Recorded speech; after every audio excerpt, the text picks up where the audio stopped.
Često slušate o pojmu odvojeno prikupljanje otpada, no jeste li doista svjesni važnosti odvojenog prikupljanja otpada, a posebice važnosti vaše uloge u tome? Otpad je izvor sekundarnih sirovina za dobivanje tih istih ili sličnih proizvoda, stoga njegovim pravilnim odvojenim prikupljanjem svatko od nas može pridonijeti uštedi i zaštiti prirodnih resursa i energije. Odvojenim prikupljanjem različitih otpadnih sirovina čuvamo vrijedna svojstva otpada i pripremamo te materijale za recikliranje i ponovnu obradu.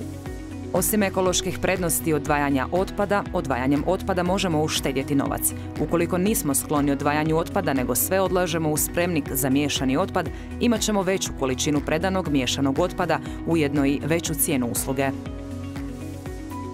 Odvajanjem otpada čuvamo okoliš za našu sadašnjost i budućnost.